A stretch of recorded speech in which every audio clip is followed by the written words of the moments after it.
Quiz 2 fact sheet. List the 11 organ systems associated with the human body: endocrine system, respiratory system, nervous system, lymphatic system, integumentary system, skeletal system, muscular system, circulatory system, reproductive system, digestive system, and urinary system. Describe and illustrate the generation of an EPSP and an IPSP. An EPSP is excitatory and an IPSP is inhibitory. EPSPs are short distance signals. They depolarize and spread to the axon helix. They move membrane potential towards the threshold. They open channels for sodium and potassium fluxes. Sodium goes into the cell and potassium comes out of the cell.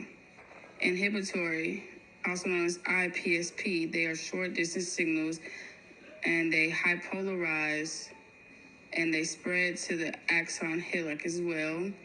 They move membrane potential away from the threshold and they open voltage gated ion channels for potassium or chloride. Potassium goes out of the cell, chloride goes into the cell. List the characteristics associated with graded potentials versus action potentials. Graded potentials are brief and short distance signals.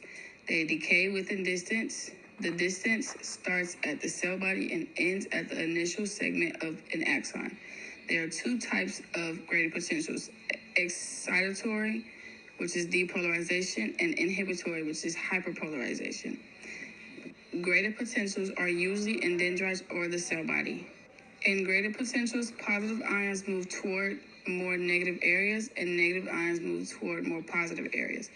Action potentials, also known as nerve impulses, they are a brief, long-distance signal within the neuron. They will first depolarize, then depolarization is followed by repolarization, and then there's a short period of hyperpolarization. They do not decay within distance. They are only generated in the axon. They are triggered by graded potential reaching the threshold. If there are no voltage-gated ion channels, there are no action potentials. Action potentials are at the peak of their stimulus when sodium channels inactivate and potassium channels open. Action potentials start at the initial segment of the axon and goes the entire length of the axon. Action potentials are also self-propagating. Describe and illustrate continuous and saltatory conduction of action potentials. Continuous conduction is the type C fibers, which are unmyelinated. The voltage-gated ion channels in the membrane are adjacent to each other, and it is relatively slow. Saltatory conduction consists of type A and B fibers, which are the myelinated fibers. They are fast because of myelin sheets, and they only generate AP at nodes of Rambe, also known as the myelin sheet gaps. Saltatory means leaping. Describe and illustrate spiral and temporal summation of graded potentials. Temporal summation is a rapidly firing presynaptic neuron that causes EPSPs that are close in time. Spiral summation, if more than one presynaptic neuron fires at the same time, EPSPs are generated at different locations on the neuron. In detail, describe and illustrate the generation of an EPSP and an IPSP. Excitatory postsynaptic potential. So first, when a presynaptic depolarizes, it releases glutamate, an excitatory neurotransmitter. Then, number 2, glutamate attaches to the receptors in the postsynaptic membrane and opens voltage-gated ion channels for Na plus and K plus. 3, sodium influx dominates over K plus influx, bringing the membrane potential closer to the threshold point, making the neuron more likely to fire an action potential. Inhibitory postsynaptic potential. Number 1, when a presynaptic membrane depolarizes, it releases inhibitory neurotransmitter GABA. Number 2, GABA binds with the receptors, opening voltage-gated ion channels for chloride, or potassium. Chloride influxes into the cell, bringing the membrane potential away from the threshold, which is also called hyperpolarization, and potassium comes out of the cell. 4.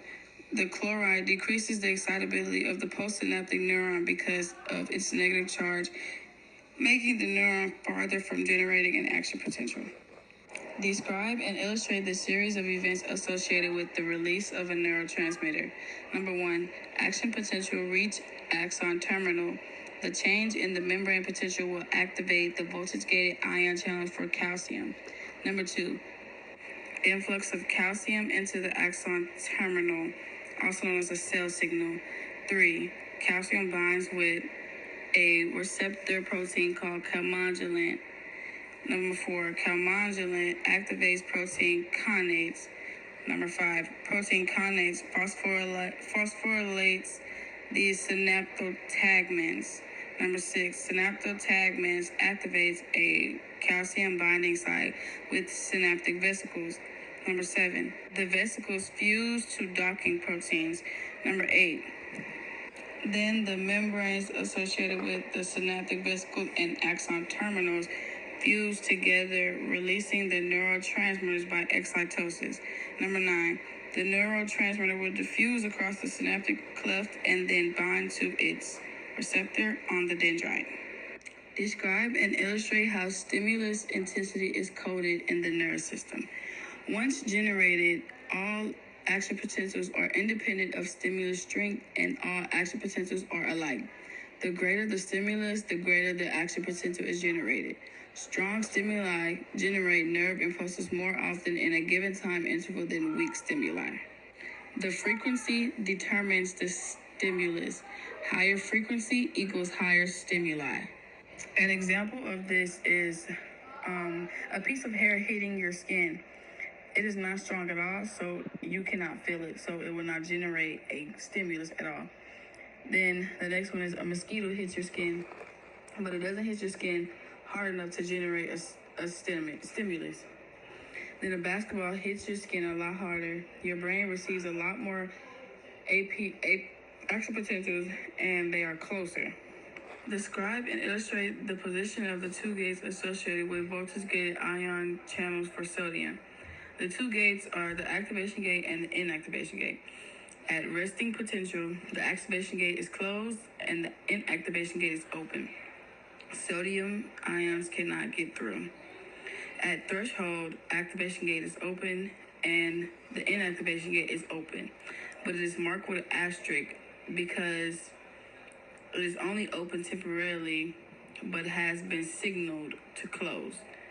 When both gates are open, it is allowing sodium ions to get through into the cell. At 30 plus millivolts, which is the peak of an action potential, the activation gate is still open and the inactivation gate is now closed.